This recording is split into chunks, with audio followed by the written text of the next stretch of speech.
సేవకుడు ఒక మాట మాట్లాడితేనంట అసలు ఏం జరుగుతుందని ఒక గుర్తుందా? సేవకుని మాట దేవుడు అంట రూఢిపరుస్తారంట. ఎంతమంది చదివారు? ఒక మాట అంటే నేను మాట్లాడింది కాదు, ఇక్కడ ఎవరి నుంచో దేవుడు వాక్యం మాట్లాడినా సరే ఆ మాట మాట్లాడేది దేవుడే, ఆ ఆశీర్వాదం ఇచ్చేది దేవుడే. ఎప్పుడైతే మనం నమ్ముకొని ఆమెనంటామో దానిలో పాల్పంచుకుంటామంట. అయితే ఒక్క మాట పట్టుకొని దేవుడు అంత సీరియస్గా ఎట్లా మారుస్తాడు అనేది చూద్దాం ఈరోజు. మొదటి రాజులు 17వ అధ్యాయము 5 నుంచి చదువుకుందాం. 17వ అధ్యాయము 7వ వచనం నుంచి చదువుకుందాం. కొంతకాలమైన తర్వాత దేశంలో వర్షం లేక ఆ నీరు ఎండిపోయాను. అతడు యెహోవా వాక్కు అతనికి ప్రత్యక్షమై ఇలాగ సెలవిచ్చెను, నీవు సీదోను పట్టణ సంబంధమైన సారెపతు అను ఊరికి పోయి అచ్చట ఉండుము. నిన్ను పోషించుటకు అచ్చటనున్న ఒక విధవరాలికి నేను సెలవిచ్చి తిని. ఇక్కడ ఎవరితో మాట్లాడుతున్నాడు అర్థమైందా? ఏలియా ప్రవక్తతో దేవుడు మాట్లాడుతున్నాడు. ఏమనంటే ఇక్కడ వర్షము లేదు, నదులు ఎండిపోయినాయి, తాగడానికి నీళ్ళు లేదు, తిండి లేదు. అయితే నువ్వు సారాపాదు పో, అక్కడ ఒక విధవరాలికి నేనేమిచ్చినానంట ఆజ్ఞాపించిన. గమనించండి, అక్కడ ఏముంది? దేవుడు సెలవిచ్చి ఉన్నాడు అని ఉంది. అవునా? ఒకసారి చదవండి. నిన్ను పోషించుటకు అచ్చటనున్న ఒక విధవరాలికి నేను సెలవిచ్చి తిని. రైట్. ఇది ఏ సమయం? ఇది ఒక కరువు సమయము, కరువు ప్రాంతము. అక్కడ ఒక విధవరాలు, ఈయన ప్రవక్త. చూడండి, దేవుడు అసలు నిజంగా ఎట్లా వాడుకుంటాడు ఎవరినంటే, అసలు ఎలాంటి సమయంలో కూడా దేవుడు పోషించగలుగుతాడంటే, కరువు కాలము, ఆ ప్రాంతం మొత్తం కరువు, ఇంట్లో అందరూ ఉంటేనే ఫైనాన్షియల్స్ కొన్నిసార్లు డబ్బులు సరిగా ఉండవు. అలాంటిది ఒక విధవరాలు వాళ్ళ ఇంటికి ప్రవక్త. మళ్ళీ చెప్పి కాదు, అనుకోకుండా.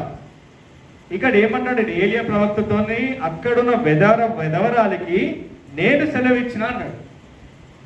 అంటే విధవరాలు రెడీ ఉండాలా లేదా కదా? చదువు ఏమైంది?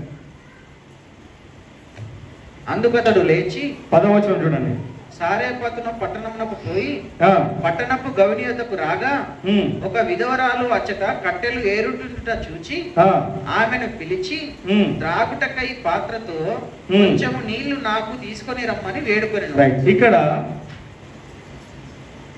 ప్రవక్త ఆమెను పిలిచిందా, ఆమె ప్రవక్తను పిలిచిందా? కానీ దేవుడు ఎవరు సెలవిచ్చిన అన్నాడు. మరి ఇక్కడ ఈయన ఎందుకు పిలుస్తున్నాడు? చదువు. అయితే పిలిచినట్ట, మొత్తాన్ని పిలిచి ఆమె నీళ్లు తేబోచుండగా అతడు ఆమెను మరలా పిలిచి నాకొక రొట్టె ముక్కను నీ చేతిలో తీసుకొని రమ్మని చెప్పాను. అందుకామె నీ దేవుడైన యెహోవా జీవముతోడు తొట్టిలో పట్టెడు పిండియు గుడ్డిలో కొంచెము నూనెయు నా యొద్దనున్నవే గాని అప్పమొకటైనను లేదు. మేము చావక ముందు నేను ఇంటికి పోయి వాటిని నాకును నా బిడ్డకును సిద్ధము చేసుకొనవలనని కొన్ని పుల్లలు ఏరుటకై వచ్చినాను. ఇక్కడ కొంతమంది చాలా ఎమోషనల్ గా ప్రార్థన చేస్తారు. ఇక్కడ మీరు గమనిస్తే ఏంటంటే, మనం జనరల్గా చదువుతాం కదా, ఆమె ఏమంటున్నది?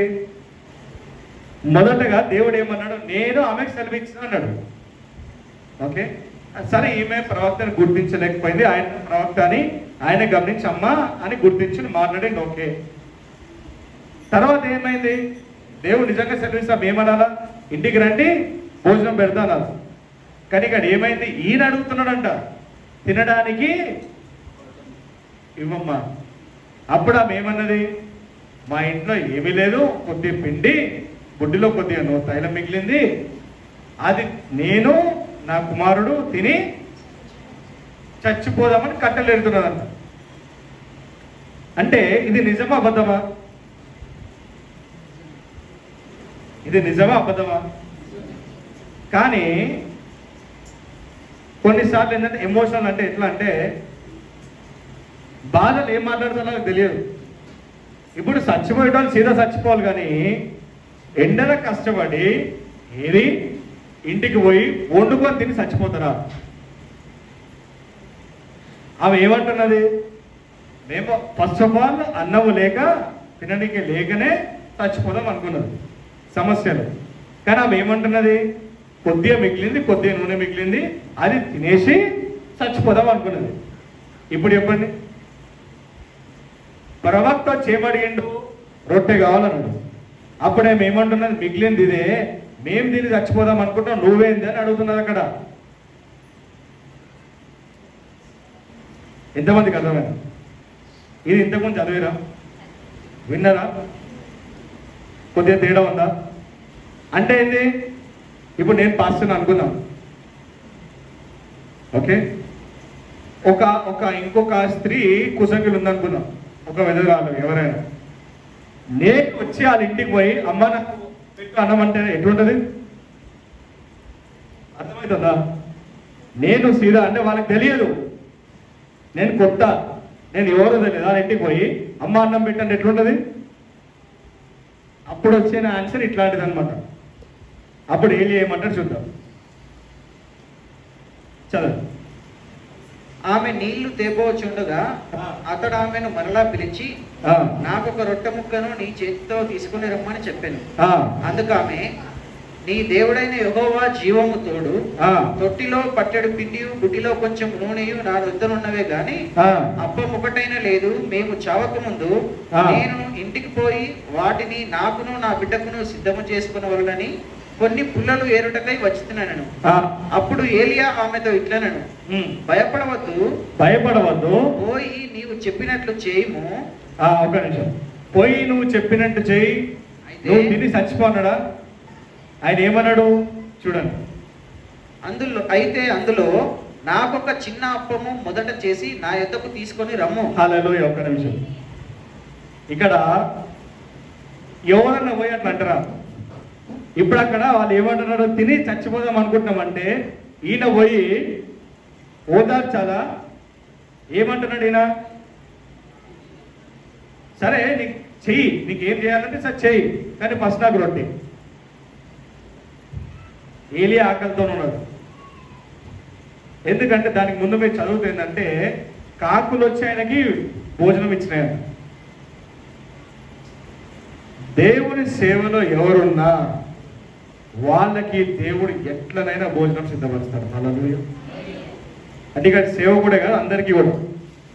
అయితే ఇక్కడ కాకులు తెచ్చినాయి. నెక్స్ట్ ఈయనకి దేవుడు ఏమనంటే, విధవరాలని నేను సిద్ధపరిచినట్టాడు, సెలవిచ్చినట్టు. కానీ ఇక్కడ చూసి సెలవిచ్చినట్టు లేదు, ఈయననే బలవంతంగా పోయి అడిగినట్టున్నది. ఈయననే పోయి మాట్లాడిండు, ఆమెను అడిగిండు ఏముందని, తెచ్చి అని ఉన్నది. మరి దేవుడు ఎట్లా ఎందుకు అన్నాడు అంటే, దేవుని దృష్టిలో సెలవిచ్చినట్టు ఏమన్నాడు తెలుసా? హృదయాన్ని సిద్ధపరిచినట్టు. అంటే ఏలియా ప్రవక్త నాకు ఇది రొట్టె కావాలి అని అంటే ఇచ్చే హృదయము దేవుడు ఆమెకి ఇచ్చిండు. ఎంతమందికి అర్థమైంది? అంటే అప్పటికి ఆమె అనుకోలే, కానీ దేవుడు ఏలియాకి ఒక పరీక్ష, ఆ విధవరాలికి ఒక పరీక్ష. కానీ ఇద్దరికి ఆశీర్వాదమే. ఏలియా కావాల్సింది కడుపు నింపుకోవడం, ఆ విధవరాలికి కావాల్సింది ఆ కరువు సమయం మొత్తములో తిండి ఎట్లా ఆమెకి, ఆమె కొడుకుకి. ఆ ఇద్దరికి కలిసిన ఒకటే ఆశీర్వాదము, ఒకటే సాక్ష్యము ఈ రొట్టె. ఎంతమందికి అర్థమైంది ఇప్పుడు? అది అయితే ఏలి ఏమనంటే ఫస్ట్ నాకు తీసుకురా అంటే, అక్కడ ఏలియా అడిగింది ఏలియా కోసం కాదు, దేవుడు నిన్ను సిద్ధపరచడు కదా, అది నీకు కాదు నాకు. అంటే ఏంది? నేను తింటే దేవుడు వచ్చి తిన్నట్టే. హల్లెలూయా. అంటే నేను నీ దగ్గరకు వచ్చి నేను తింటే, నువ్వు నాకు భోజనం ఇస్తే దేవుడు ఆ భోజనాన్ని ముట్టినట్టే. హల్లెలూయా. అయితే పెట్టిందంట. చదువు. భూమి మీద వర్షము కురిపించే వరకు, భూమి మీద మళ్ళా వర్షము కురిపించే వరకు ఆ తొట్టిలో ఉన్న పిండి తక్కువ కాదు, బుడ్డిలో నూనె అయిపోదని ఆ, ఇశ్రాయేలీల దేవుడైన యెహోవా సెలవిచ్చుచున్నాడు. హల్లెలూయా. ఆ రోజు ఏలియాతో ఇంకొకరు వచ్చారు. ఎవరది? దేవుడు, యేసయ్య.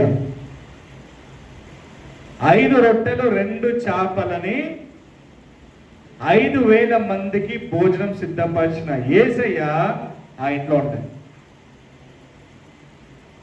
ఎట్లా అంటారా? 5 రొట్టెలు 2 చేపలు ఎంత? 2 గిన్నెలే కదా, అంతే కదా. వీళ్ళ దగ్గర ఏం మిగిలింది? ఒక చిన్న గిన్నెలో పిండి, నూనె.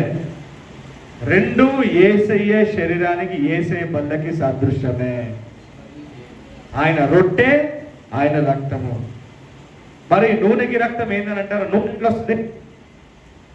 ఆ ఒలివ మొక్కని దంచి దంచి దంచి దంచి దంచితే వచ్చేది నూనె.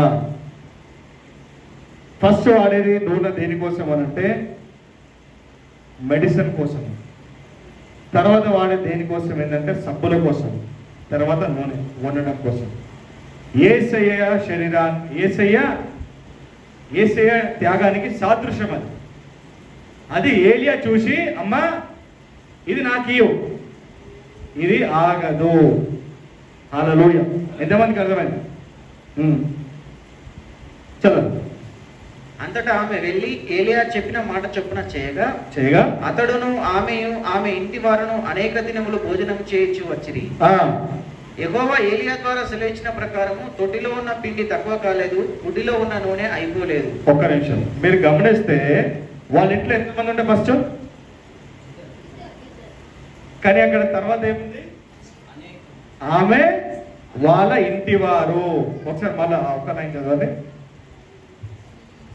అంతటా ఆమె వెళ్ళి ఏలియా చెప్పిన మాట చొప్పున చేయగా అతడును ఆమెయు ఆమె ఇంటి వారును అనేక దినములు భోజనం చేయించు. హల్లెలూయా. అంటే ఏంది? ప్రవక్త వాళ్ళ ఇంటికి వచ్చి ఒక ఇట్లా తిన్నాడంట ముద్ద. ఇట్లా సాక్ష్యం వచ్చింది. అంటే వాళ్ళ ఇంట్లో పిండి అయిపోతలేదు, నూనె అయిపోతుందని తెలిసి వాళ్ళ బంధువులు కూడా వచ్చారు. వారును వారి ఇంటి వారని ఎప్పుడైనా గుర్తుంచుకోండి, బైబిల్లో వాళ్ళ వంశాలు ఎంతమందికి అర్థం? అంటే విధవరాలు ఆమె కుమారుడు మాత్రమే ఉన్న ఇల్లు, అలా ఇంటి వారందరూ వచ్చినా రొట్టె అయిపోలే, నూనె అయిపోలే. ఎప్పటి వరకు? అనేక దినములు. అంటే మళ్ళా తిరిగి వర్షము వచ్చే వరకు, అంటే 3.5 సంవత్సరాలు దాదాపు ఆ కరువు కాలం. 3.5 సంవత్సరాలు ఆ కరువు మొత్తము నడిచిపోయిందంట. హల్లెలూయా. అంటే దేవుడు ఇక్కడ ఏం చూస్తున్నాడు? ఏం చూస్తున్నాడు? హృదయాన్ని పరీక్షిస్తున్నాడు అంట. హల్లెలూయా. ఎప్పుడైతే పూర్ణ హృదయము, అవునా, ఆయన మాట అవును, సేవకుని మాట దేవుని మాట అని ఎవరైతే నమ్ముతారో వాళ్ళ జీవితం కూడా ఇట్లయితే. హల్లెలూయా. లోకంలో ఏం కరువు ఉన్నా సరే వారు వారి ఇంటి వారు ఏ కరువు చూడరు. హల్లెలూయా. రైట్.